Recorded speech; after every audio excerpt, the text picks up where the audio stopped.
네, 3부는 국회 보건복지위원장 맡고 있는 더불어민주당 박주빈 의원과 함께 주요 현안에 대한 이야기 나눠보도록 하겠습니다. 의원님 안녕하세요. 예, 안녕하십니까. 네, 요즘 많이 바쁘실 텐데 네. 가장 핫한 내용 하나만 먼저 질문을 드리겠습니다. 네네네. 그 복지부 이제 업무 보고 속에 이제 탈모의 건강보험 적용 여부 검토해 보라고 하는 대통령 지시사항이 있었고 네. 의원님 여기에서 적극 호응하고 있는 것 같은데, 네, 네. 이게 지금 논란이 좀 계속 될 수 있는 것 같기는 합니다. 왜냐하면 대통령도 2022년 대선 공약 때 냈다가 사실 네. 이번에는 안 내지 않았습니까? 그래서 맞습니다. 그것도 예. 나름의 또 고민과 이유가 있었던 것이라고 저는 생각을 네. 하고 네. 장관도 약간 난색을 표하고 있는데 네. 보건복지부 위원장으로서 어떻게 이 사안 바라보고 계신지요? 일단 대통령님도 저간의 사정과 내용을 다 알고 계시고요. 네, 그렇기 때문에 이제 본인의 공약을 본인이 이제 지난 대선 때, 이번 대선 말고 지난 대선 때 공약을 넣었지만 이번 대선에서 넣지 못했다. 네, 그렇지만 계속 고민이 된다. 한번 잘 검토해봐라라고 지시를 하신 거거든요. 그러니까 바로 뭐 건보 적용하라 이런 게 아니라요. 네, 사실 저 같은 경우도 탈모인이에요. 네. 아실지 모르겠지만 그래서 굉장히 좀 어떻게 보면은 여러 가지 이제 물 못할 고통 아닌 고통을 좀 겪다가 네. 모발 이식 수술 뭐 하고 나서는 상당히 많이 달라진 느낌을 받습니다. 아, 그러다 저도 그 보니까 느낌을 받습니다. 네. 그러신가요? 네, 네. 네. 네. 사실 이제 어떻게 웃기에는 좀 가볍진 않은 얘기인데 네, 네. 그러다 보니까 저 같은 경우도 이 탈모 치료가 갖고 있는 여러 가지 효과라든지 또 의미에 대해서 고민하게 되더라고요. 그래서 일단 대통령님이 검토해 보라는 그 말씀에 대해서 저도 일단 찬성한다. 검토는 한번 해보자라는 말씀 드린 거고. 네. 사실 이제 어려운 부분이 이제 건보 재정이 한정되어 있는데 이렇게 될 경우에 과연 건보 재정이 버틸 수 있느냐 뭐 이런 문제 제기 아니겠습니까? 네, 네. 근데 이제 제가 최근에 이제 국감을 하면서 보니까 약 효과가 전혀 없는 것으로 이미 국제적으로 판명된 약도 건보 적용의 대상이 돼서 상당히 많은 액수가 지급이 되고 있더라고요. 네. 그래서 그런 부분을 뭐 조정한다든지 또 새로운 어떤 신약이라든지 새로운 영역을 오히려 국민들의 필요에 의해서 편입한다든지 하는 전반적인 검토가 좀 있긴 있어야 되겠더라고요. 그래서 그런 과정에서 한번 이 부분도 한번 검토를 해볼 수 있지 않을까 뭐 그런 생각을 가지고 있습니다. 제한적 예. 수준에서 이제 네. 다른 필요 불급한 걸 좀 조정을 하면 가능할 수도 있다라고 네네네. 생각하신다는 거죠. 네. 네네네. 근데 의협 같은 데서는 좀 중증 질환 관련해서 먼저 네. 적용해야 되는 거 아니냐 이런 의견도 있고 또 예산정책처에서는 지금 이거 지금 건보가 한 2030년이면 누적준비금 소진되지 네. 않냐 이런 네. 의견도 있어서 네. 네. 잘 알고 있고요. 그러니까 네.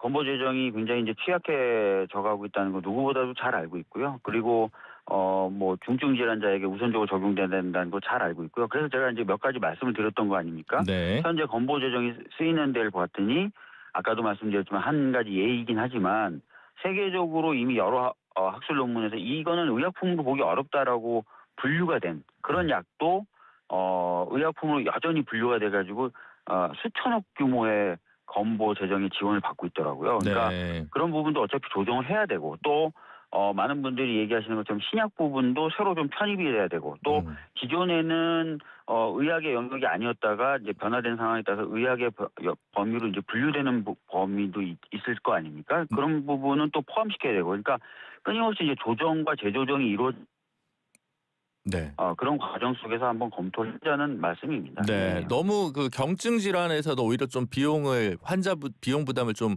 높이는 것도 같이 검토해 보라고 한 것 같아요, 대통령 예, 업무 그렇죠. 그러니까 보고에서. 여러 가지 이제 균형점들을 찾아보고 꼭 필요한데 지금까지 적용되지 못한 것들은 한번 검토해서 넣어보고 이런 걸 전반적으로 지시하셨다 이렇게 보시면 될 것 같습니다. 네, 네. 논란이 되던 그 연명 치료 부분. 그거는 이제 뭐 논란을 각오하고 얘기한 건 아닌 것 같고 여러 가지 이제 제도화 부분인 것 같은데 어쨌든 그래도 네. 다소간의 파장은 있을 수 있는 네. 쟁점이었던 것 같습니다. 그래서 그렇습니다. 요거는 대통령님이 이제 사실은 업무 보고 모두에 오늘이었나요? 어제였나요? 그러니까 본인이 생각해서 다 질문한다기보다는 여러 국민들이 본인에게 물어봐 달라고 요청하는 것도 포함해서 물어본다라는 말씀하셨어요. 네. 그러니까 뭐 당연한 거겠죠. 뭐 이런 어떤 고민이 가능한지 저런 제도 개선이 가능한지 여러 다양한 질문을 던지고 그 속에서 어떤 답을 듣고 하는 겁니다. 그리고 꼭 대통령님이 검토해보라고 해서 반드시 100% 되도록 해라라는 취지는 또 아니셔서 여러 가지 이제 시사점들을 던져주셨다 이렇게 보시면 될 것 같아요. 예. 그렇게 보시는군요. 네. 이게 뭐 원혜영 의원 전 의원 언급도 하시고 웰다잉 네. 운동 뭐 이런 거 했는데 네. 사실은 좀 적극적 그 뭐죠? 네, 존엄사라고 하나요? 네, 네. 그런 것도 사실 국회 토론회도 열린 적도 있고 열린 한데, 적도 있습니다. 그러니까 네, 그런 사실은 이제 부분도 예, 좀 토론되면 맞습니다. 좋겠죠. 이런 부분에 대해서 이제 문제제기가 없었던 건 아니거든요. 네. 그러니까 여러 차원에서 다양한 의미를 갖고 문제제기들이 되어 왔기 때문에 뭐 그런 거 저런 거를 다 한번 정부 차원에서 검토도 해봐라라는 차원의 말씀이셨다 이렇게 보시면 될 것 같습니다. 알겠습니다. 다른 현안으로 넘어가 보죠. 내란 전담 네. 재판부 설치법, 네, 대폭적인 수정안이 좀 나온 것 같습니다. 네. 뭐 당 민주당의 강성 지지층 일부에서는 또 반발이 있다는 보도도 있던데요. 네. 뭐 하여튼 의원님 보시기에 이렇게 바뀐 수정안 어떻게 평가하시는지요? 그러니까 저는 뭐 몇 번의 인터뷰 통해서 말씀드렸지만 과거 안도 저는 위헌성이 없다라고 보는 입장입니다. 이미 그거는 여러 차례 밝혔으니까요. 네. 다만 지금 우려됐었던 게 위헌성이 있느냐 없느냐가 아니라 위헌성이 있다라고 주장을 하면서 사건 처리 절차가 지연되는 것에 대한 우려가 최근에 많이 제기되지 않았습니까? 이게 전반적으로 이제 내란 전담 재판부 도입이 늦어지다 보니까 이런 상황이 됐는데, 그래서 이런 상황을 타개하려고 아마 지도부가 법사위와 모여서 아마 이런 안을 만든 것 같습니다. 그래서 저는 개인적으로 굉장히 아쉽고 좀 부족하다라는 생각은 가지고 있습니다. 예. 오히려 아쉽다. 네. 예. 전에 제가 사실은 네. 양승태 대법원장 시절에 사법농단 사건 관련된 전담재판부법을 냈을 때는 아예 이제 국회에서도 후보추천위원회의 위원을 추천하는 것으로 안을 만들 정도였거든요. 그래서 저는 이게 사건 배당 절차에 관한 법일 뿐이고 네. 이런 것들은 입법적 재량의 여지에 들어간다라고 생각하는 사람이기 때문에 위헌성 논란과는 상관없는 법이라고 하는데, 워낙 이제 위헌성이 아니라 위헌성이 있다고 주장할 소지가 있다라는 우려까지 제기되는 상황이 돼버리다 보니까 네. 이렇게 좀 된 것 같아서 많이 아쉽습니다. 그렇군요. 오히려 그 박범계 의원 같은 경우는 사실 네. 이 법 자체 통과시키는 것보다 이를 통해서 법원에서 좀 책임감과 부담감을 안는 그 자체가 더 중요할 수 있다라는 뭐 이야기도 인터뷰를 했더라고요. 그래서 이거는 어쨌든 간에 여전히 약간의 논란이 있는 상황에서 이 정도면 그냥 통과 안 시켜도 되지 않아? 라고 하는 의견도 있을 수 있는 것 같은데, 어쨌든 연내 처리는 무조건 확인된 확고부동한 태도이다라고 저희가 이해하면 될까요? 네, 그렇습니다. 그리고 사실은 이 법 자체가 일반법으로 바뀌었어요. 네. 그렇지 않습니까? 이번에 있었던 내란 사건에 대한 이제 특별법이라기보다는 일반적인 이제 내란 외환에 관련된 적용하는 절차법으로 바뀌었기 때문에 네. 통과를 시켜두는 것은 의미는 있겠죠. 네. 예. 알겠습니다. 그러면 네네네. 요거 자체는 뭐 아쉽지만 어쨌든 지도부의 판단을 존중한다라는 것이 그 박주민 의원님 입장인 것으로 시간을 더 끌 수는 정리하겠습니다. 없어서요. 네. 네. 알겠습니다. 지금 여야 공방 중에 하나인 게 또 하나가 통일교 특검 문제입니다. 맞습니다. 지금 민주당에서는 원래 2차 특검이 필요하다, 2차 종합 특검 필요하다는 의견이 좀 있었고, 그 상황에서 통일교 게이트가 좀 이슈가 커지면서 이 부분이 포함돼야 되는 거 아니냐라고 야당의 공세가 만만치 않습니다. 그래서 의원님 보시기에 이거는 어떻게 보세요? 죄송합니다.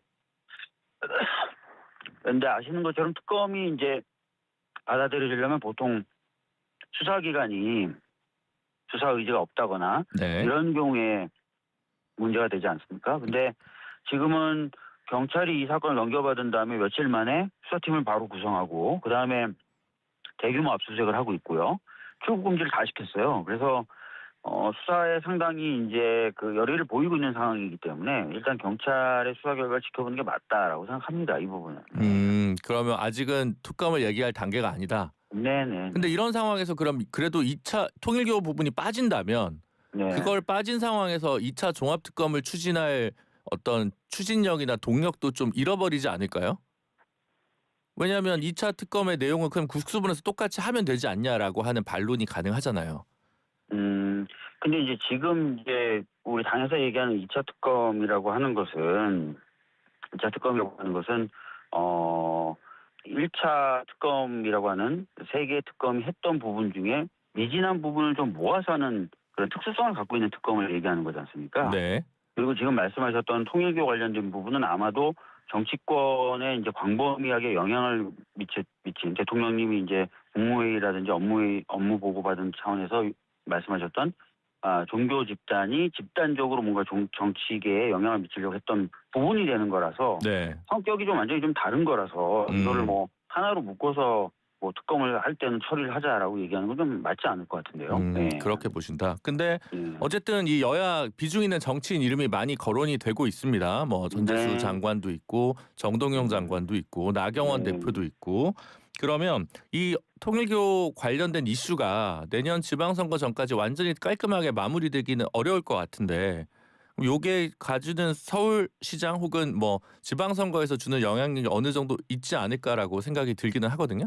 네, 글쎄요. 뭐 일단은 대통령처럼 그리고 네. 많은 분들이 인정하는 것처럼 이게 종교 단체가 또는 종교 집단이 조직적으로 정치에 영향력을 행사하려고 하는 것은 상당한 문제가 있고 헌법을 훼손하는 중대한 사안 아니겠습니까? 그래서 네. 이 부분은 이제 선거를 생각하면서 뭐 완급을 조절할 문제는 아닌 것 같고요. 네네. 제가 관련돼서 저도 좀 문제 제기하고 싶은 게 있는데 서울시 관련돼서도 보면은 네. 제가 최근에 이제 혐오 현수막을 떼는 캠페인을 했었고 그래서 결과적으로 입법도 좀 통과가 됐는데 네네네. 이 내일로 미래로라는 정당이 현수막만을 다는 업무를 목적으로 해서 창립된 정당인데 이 가을에 한번 문제 제기하셨던 기억이 맞습니다. 나네요. 예, 네. 예. 이 정당의 대표 중 한 분이 신천지의 유명한 신자였고 네. 또 이분이 오세훈 시장의 가장 이제 대표적인 후원 조직인 공정과 선생이라는 조직의 임원이었어요. 그래서 뭐 여러 가지로 어떤 지방선거에도 이런 이슈들이 연결은 될 수 있다고 생각하지만 네. 그렇다고 해서 선거에 영향을 미칠 거니까 이 문제는 나중에 또는 뭐 약하게 이렇게 하는 거는 안 맞고요. 아니요. 예. 저도 그렇게 생각하진 않고. 네네. 철저히 통일교라든지 신천지 같은 이단 거의 독버섯처럼 지금 퍼져 있는 게 확인이 되고 있기 때문에 여야를 막론하고 대통령님 말씀하신 대로 철저히 발본색원하는 게 전 맞다고 생각합니다. 네. 알겠습니다. 서울시장 얘기로 좀 자연스럽게 넘어가야 될 텐데 지금 네. 각종 여론조사 보면 최근에 박지원 의원도 그 오세훈 시장과의 양자 대결에서 우위를 점하는 여론조사가 네. 나온 것도 있습니다. 근데 네, 맞습니다. 같은 예. 여론조사에서 격차는 정원호 구청장이 조금 더 경쟁력을 가진 것처럼 여론조사에 좀 드러났는데 네. 정원호 성동구청장의 급부상 경쟁자로서 어떻게 보십니까? 아니 뭐 나쁜 일은 아니죠. 당연히 이제 당내 경선이 굉장히 흥미롭게 되면은 본선 경쟁력이 더 세지는 것이고요. 또 우리 당 지지자분들 입장에서도 관전한 재미가 또 있을 수 있지 않습니까? 그리고 그렇기 때문에 여러 가지 이제 각자의 특장점을 가지고 겨루게 될 거고요. 이제 초반이니까 아마 다른 또 후보님들도 본인의 어떤 특장점들을 보여주시면서 또 엎치락뒤치락 하는 모습도 보여지지 않을까 싶습니다. 네. 그 이재명 대통령이 정원호 구청장 네. 칭찬하는 포스팅을 한 것은 좀 불공정한 게임의 룰을 만드는 거 아니냐. 어떻게 생각하십니까? 아니 근데 뭐 오늘 뭐 업무 보고 때나 어제 업무 보고 때 보시면 아시겠지만 뭐 칭찬하고 싶은 분이 계시면 뭐 자연스럽게 여러 가지 방법과 경로로 칭찬하세요. 그래서 뭐 정원호 구청장에 대한 그런 평도 저는 그 정도 수준으로 보고 있고요.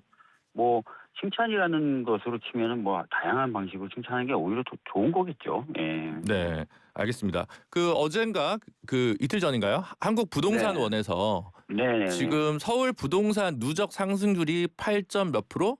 그래서 네. 지금 통계 작성 이후 최대. 그러니까 문재인 정부 시기보다 더 높고 네. 이게 더 11월, 12월 통계까지 합치면 최대치를 기록할 것 같아서 아무래도 네.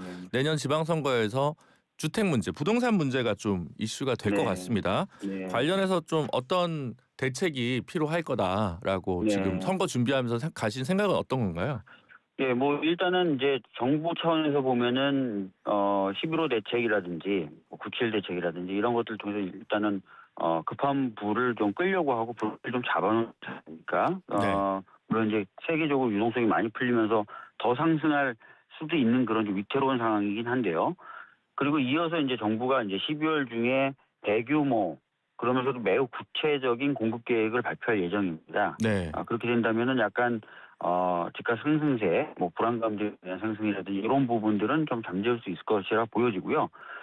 저 역시도 굉장히 빠른 속도에 그리고 굉장히 값이 싼 그런 주거를 대규모로 공급을 해서 네. 서울 시민들의 주거 안정을 찾겠다는 공약을 오늘 발표했습니다. 예를 들어서